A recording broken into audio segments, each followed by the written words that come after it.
že ako nastaviť vlastný DNS server, že to DNS relay konkrétne, čiže prihlásime sa k nášmu serveru, ktorý chceme nastaviť ako DNS relay. Čiže pomoc príkazu najprv musíme aktualizovať databázu balíčkov, čiže apt get update.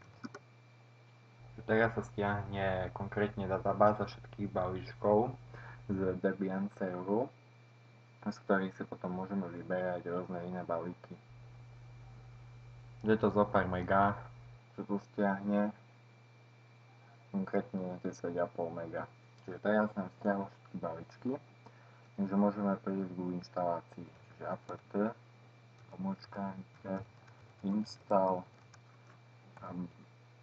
bind 9. Bind 9 je to konkrétne DNS server, ktorý slúži môžeme vytvárať vlastné zóny DNS-ka, čiže záznamy. Môžeme si v lokálnej sieti akékoľvek adresy, či chceme, tam nás nič neobmedzuje, sme sami sebe pánom. Prípadne využívame ako DNS server od prevádzkovateľa domény, kde si ho zadáme tú IP adresu nášho DNS servera a všetko si manažujeme cez svoj server. Výhoda je, že je to autonómne, zase výhoda je, že tí poskytovatelia, ktorí nám poskytujú doménu, väčšinou majú 4 doménové servery, ktoré medzi sebou vymieňajú dáta, zóny, čiže je to zálohované, pričom doma môžeme mať iba jeden server. Niektorí poskytovatelia to obmedzujú, že potrebujeme minimálne 2 servery, je to master a slave. Teraz konfigurujeme iba DNS relay, čiže po nainštalovaní sa otvoríme Commander a prejdeme do zložky etc bind, kde máme named.conf.options. Čiže otvoríme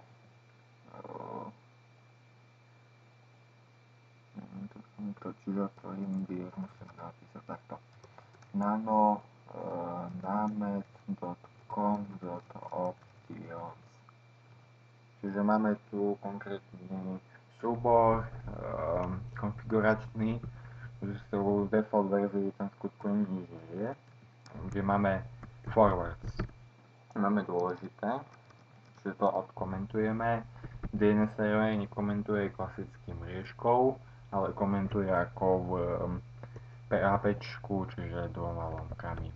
Čiže forwards, kde zadáme adresy iných DNS serverov, čiže 192.168.1.1. Môžeme zadať tých IP adres viac, 192.168.1.2, a samozrejme musí byť oddelené tou bodkočiarkou na konci.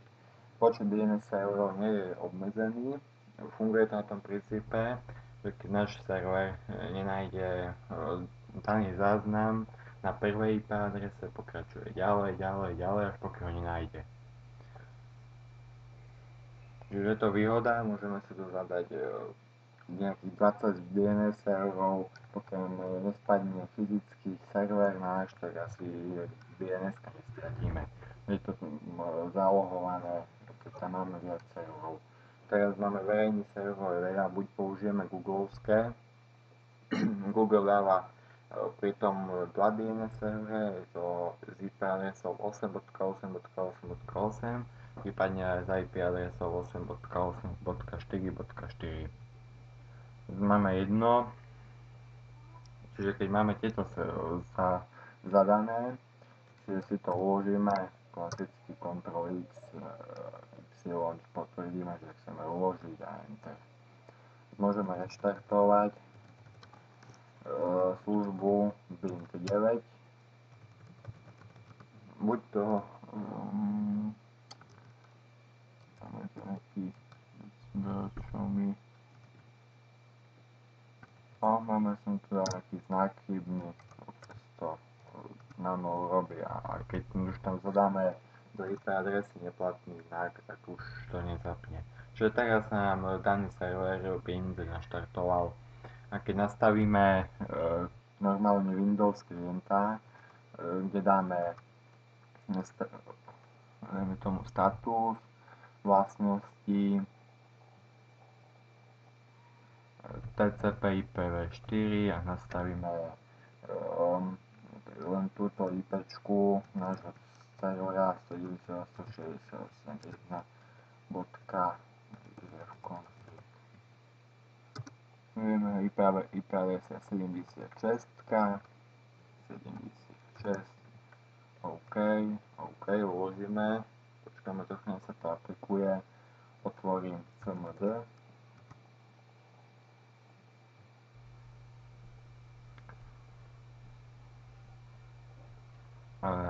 ping google.sk, čiže mal by som získať login. Takže získal som IP adresu z Google cez môj server, ktorý sme teraz nakonfigurovali a ping funguje normálne.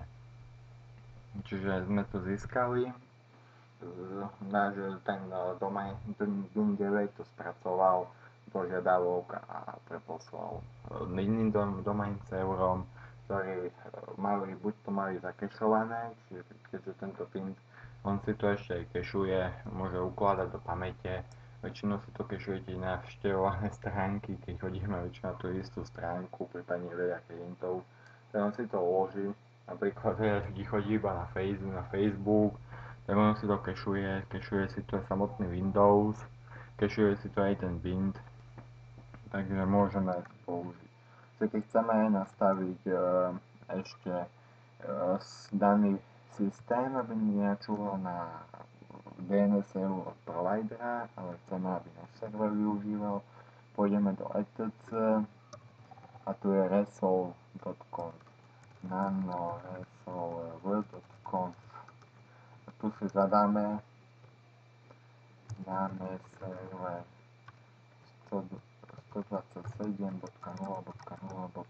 čiže zadáme localhost Y, čiže teraz, keď náš server potrebuje získať nejakú adresu nejakej domény, tak sa nepripája prvotne do nášho providera, ale pripája sa na svoj vlastný DNS server a s tým ďalej rieši. Čiže ušetríme, keď hľadáme nejakú adresu, tak ho má zázname, tak ušetríme čas, pokiaľ sa to opýta iného DNS servera a ten mu pošle požiadavok. Čiže môžeme to oskúšať, ping.google.sk, vidíme, že IP adresa to získalo hneď, keďže už sme ju pingli raz a teraz ide iba ping. Takže to je bolo všetko nastavené jednoduchého DNS relay servera.